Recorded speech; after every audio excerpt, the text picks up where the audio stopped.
divisi apa yang terkenalnya itu di perusahaan keuangan aja atau Kenapa sih sampai harus dibikin satu divisi khusus gitu, divisi kepatuhan atau compliance gitu? iya.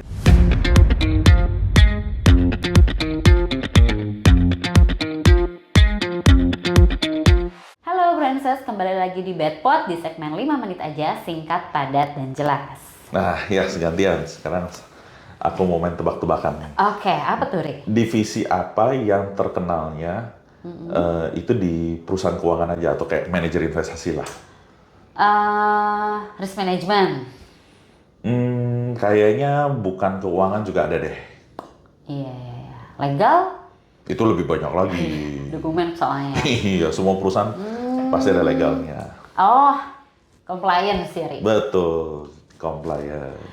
Emang kenapa sih, Ri, divisi compliance ini hanya terkenalnya adanya di sektor keuangan aja? Oke, jadi katanya sih perusahaan non keuangan udah mulai ada yang ada divisi compliance atau kepatuhan ya. Oke. Nah, tapi kalau misalkan di keuangan ya, itu udah dari dulu, zaman dulu dan di seluruh dunia. Karena industri keuangan atau perusahaan keuangan, bank, manajer investasi, Sekuritas, ya? ya, itu adalah the most regulated industry, the most regulated companies in the world. Jadi perusahaan atau sektor yang paling diregulasi. Sehingga butuh tuh yang namanya sebuah divisi yang namanya kepatuhan atau compliance untuk memastikan perusahaan keuangan tersebut mematuhi seluruh peraturan-peraturan yang ada. Oke. Gitu. Nah, itu kan sebenarnya untuk menghindari hal-hal yang tidak diinginkan ya, Ria. Kalau kita ngelihat kan sebenarnya banyak sektor lain yang juga istilahnya berbahaya lah, gitu ya. Bahkan misalnya kayak pertambangan, gitu kan, itu bahkan mengancam nyawa, Iya, gitu iya, ya. iya. Kenapa di industri keuangan ini tuh atau di industri lain tuh kenapa nggak ada divisi itu, gitu, Ri? Nah, tanpa kita mendiskusikan industri lain terlalu jauh, tapi kalau di industri keuangan, prinsip utamanya itu kan kita mengelola uang nasabah, mengelola uang investor, mengelola uang banyak, mengumpulkan uang dari halayak umum. Iya. Nah, otomatis kan moral hazardnya tinggi tuh. Karena uang orang ya, Ri? Karena uang orang. Jadi moral hazardnya tinggi, ethics issue-nya tinggi gitu ya. Iya, Jadi karena ini uang orang, kita yang kelola, kuasa di kita, jadi otomatis aturannya menjadi banyak. Oke. Mulai dari proses penerimaan uangnya, mengelola uangnya, mengembalikannya, status legal uang ini, posisinya gimana, semuanya itu ada aturannya. Dari ujung ke ujung tentunya tergantung perusahaan keuangan yang mana. Oke. Gitu. Nah, tapi kalau misalkan ngomongin aturan kan semua orang memang harus patuh, ya kan, Ri? Nggak boleh melanggar juga. Nggak boleh Ya? melanggar juga kan, Iya, gitu. iya. Tapi kenapa sih sampai harus dibikin satu divisi khusus gitu, divisi kepatuhan atau compliance gitu? Iya, bahkan banyak kalau di bank ya, itu sampai harus direktur loh. Direktur kepatuhan? Iya, harus ada direktur kepatuhan, nggak cuma divisi doang. Sampai segitunya ya, Ri? Iya, sampai segitunya. Jadi pertama memang aturannya banyak banget. Ya, aturannya banyak banget. Terus tadi aku udah sempat singgung sedikit ya. Celah resiko itu banyak. Mulai dari menerima uang nasabah, terus menempatkan, terus ngedeal sama third party misalkan pihak-pihak ketiga yang membantu transaksi kita. Contohnya kalau reksadana kan uang masuk subscription itu kan kita tempatkan lagi di broker.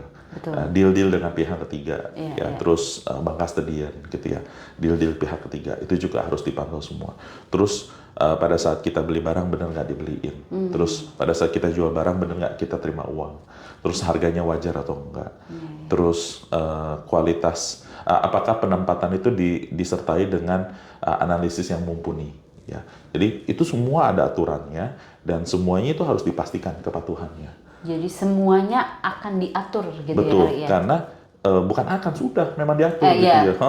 Dan bahkan dan itu tadi celah resikonya dalam satu hari aja untuk kejadian yang sama, untuk atau item yang sama itu bisa berulang.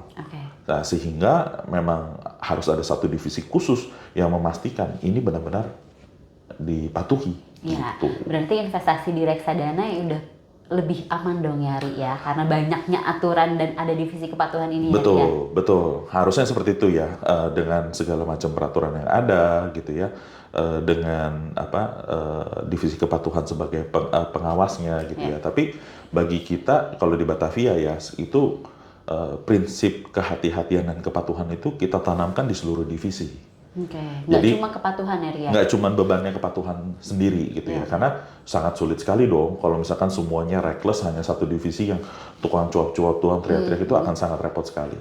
Tapi kehadiran divisi kepatuhan ini tetap harus mutlak ada supaya kita butuh orang yang netral, yang objektif, yang fokusnya hanya ngurusin ini sehingga dia bisa lebih membantu mengawasi itu lebih tajam gitu loh, lebih akurat. Karena kan kalau misalnya kita ngomong divisi investasi, pasti pengennya patuh, tapi kan dia fokus, menempatkan pada peluang investasi terbaik misalkan. Terus operation, dia pengen patuh, tapi kan dia harus melaksanakan transaksi secepat mungkin, seefisien mungkin, seakurat mungkin gitu ya. Terus divisi sales nih misalkan, maunya juga patuh lah, siapa sih sales yang mau kena tangkep atau kena ini ya, ada kena peraturan, gitu kena sanksi, betul. Cuman kan namanya semangat jualan ya, kadang-kadang mungkin terlalu semangat, suka lupa peraturan. Iya, hilaf-hilaf gitu betul. kadang-kadang. Ya jangan sampai hilaf lah, lupa aja peraturan. Nah, kehadiran compliance itu untuk membantu membentuk pagar, mengingatkan, mentraining untuk merefresh kembali peraturan-peraturan yang ada supaya selalu terus dipatuhi, ditaati, dan dalam prosesnya pun mereka fokus hanya melihat ini sudah sesuai semua atau belum. Oke, jadi dari masing-masing divisi harus ada ownership kepatuhannya. Betul, dan dari divisi compliance mengawasi terkait pelaksanaan itu semua gitu. Betul, karena kalau misalkan tadi bebannya compliance sendirian ya repot juga gitu loh. Jadi DNA-nya kalau di Batavia semuanya harus comply, harus hati-hati. Oke, nah Brances, menarik banget kan pembahasan kita kali ini. Oke, sampai berjumpa di Bedpost selanjutnya ya.